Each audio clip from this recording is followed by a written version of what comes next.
ফাহাম আব্দুল সালাম, আমরা দেখছি যে বাংলাদেশে নতুন করে উগ্রবাদ মাথাচাড়া দিয়ে উঠছে এরকম কথা অনেকেই বলছেন। সম্প্রতি বিএনপির মহাসচিব মির্জা ফখরুল ইসলাম আলমগীর তিনিও বলেছেন যে বাংলাদেশে নতুন করে উগ্রবাদ মাথাচাড়া দিয়ে উঠছে, যা রুখে দেওয়া না গেলে বাংলাদেশের অস্তিত্ব বিপন্ন হবে বলে তিনি সতর্ক করেছেন।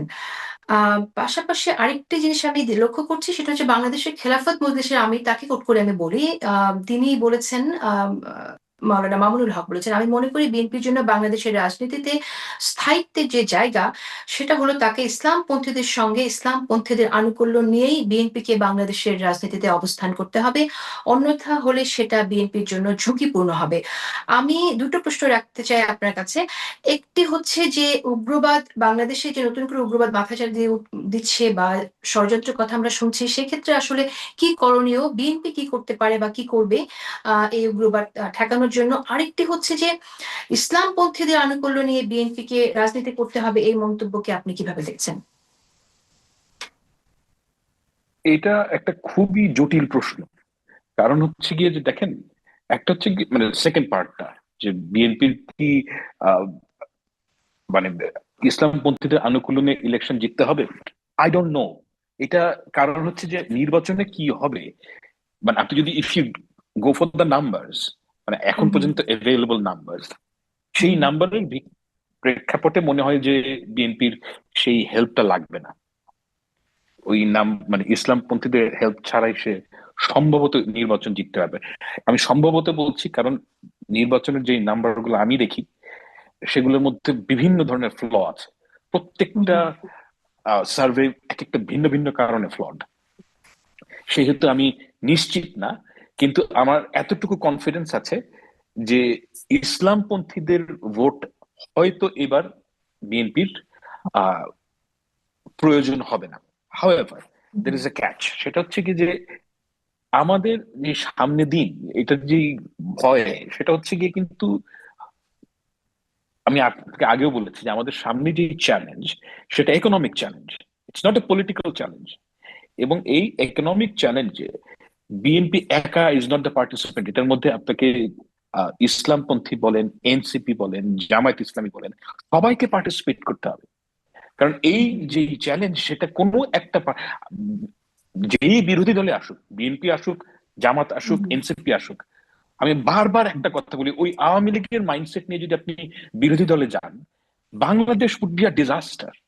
সো হুম, আমি, আপনি যদি ভোটের কথা বলেন, আই এম নট শিওর যে ভোটের ব্যাপারে ইসলামপন্থীদের আহ, রাইট। কিন্তু প্রয়োজন হবে আমি কিনা। আসলে এখানে ভোটের কথা কিন্তু বলেননি তিনি। তিনি বলছেন রাজনীতিতে অবস্থান করতে হবে। আমরা যদি আসলে নির্বাচনের একটা তো ব্যাপার, যে নির্বাচনে বিজয়ী হওয়া, সেটা হয়তো আপনার ইসলামপন্থীদের ভোটটা লাগছে না, কিন্তু নির্বাচনে বিজয়ী হওয়ার পরে আপনি যে কথাটা বলছেন, উইচ ইজ ভেরি ইম্পর্টেন্ট, যে এরপরে দেশ পরিচালনার ক্ষেত্রে সবগুলো স্টেক হোল্ডার্স কে নিয়ে আসলে কাজ করতে হবে। সেই অ্যাবসলিউটলি। সমঝোতাটা কি আসলে হচ্ছে? আপনি দেখছেন সেটা হচ্ছে? আমরা তো দেখছি না।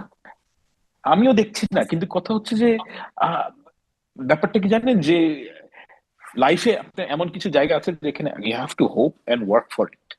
আমি যেটা জানি যে বিএনপির পক্ষ থেকে এই ধরনের অনেক কাজ করা হয়।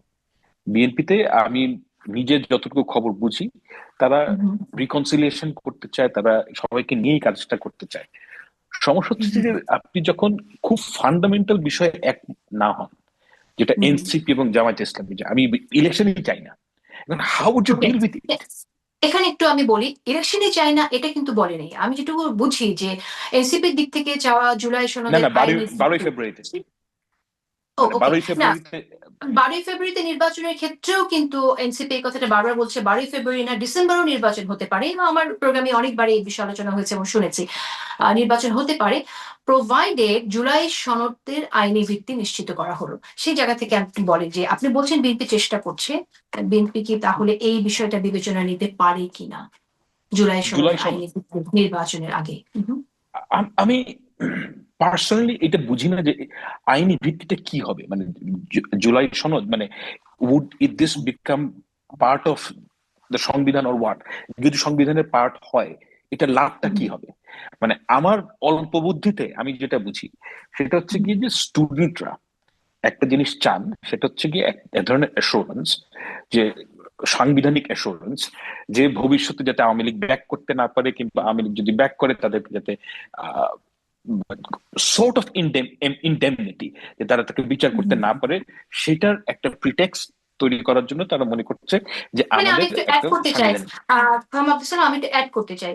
তারা সর্ট অফ ইন্ডেমিনিটি চাইছে, এটা তো শুধু তাদের অ্যাক্ট ছিল না, এখানে তো বিএনপিরও অনেক যোদ্ধা ছিল, বিএনপির সবারই, অনেক সবাই, শহীদ হয়েছে, আহত হয়েছে। তাহলে ইন্ডেমিনিটির প্রশ্ন যদি আসে, তাহলে তো এটা গণঅভ্যুত্থানের পক্ষে যারা লড়াই করছে, গণঅভ্যুত্থানের সবার জন্য জন্য। যারা লড়াই করছে, সবার জন্য প্রযোজ্য এটা।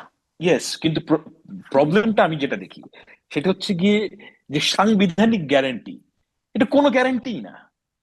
আমি আপনাকে বাজি ধরে বলতে পারি যে হুম, ভবিষ্যতে যদি কোনোদিন আওয়ামী লীগ আসে ক্ষমতায়, তাহলে সম্ভাবনা আমি দেখি না, কিন্তু যদি আসে, সে সংবিধান চেঞ্জ করবে, সংবিধান চেঞ্জ না করলে ধরে ধরে সবাইকে ফাঁসি দিবে। তো হুম, ব্যাপারটা হচ্ছে যে সাংবিধানিক গ্যারান্টির চাইতে অনেক বেশি গুরুত্বপূর্ণ বিষয় হচ্ছে এই তিন পলিটিক্যাল পার্টির মধ্যে একটা ফাংশনাল হুম। ঐক্য দরকার। এবং সেটা কখনোই হবে না যদি আপনি সারাদিন ঝগড়া করেন।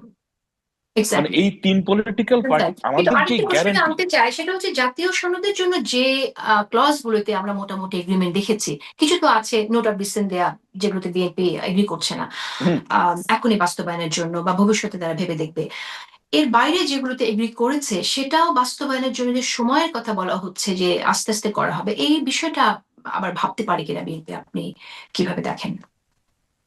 দেখেন, মানে সময় দিতে হবে না যে দ্য পয়েন্টস হুইচ আর যেগুলো সব সব পয়েন্টগুলোতে যেগুলোতে সবাই এগ্রি করেছে, সেটা বাস্তবায়নের জন্য কেন সময়ের প্রয়োজন হবে, এটাই আমার প্রশ্ন আসলে।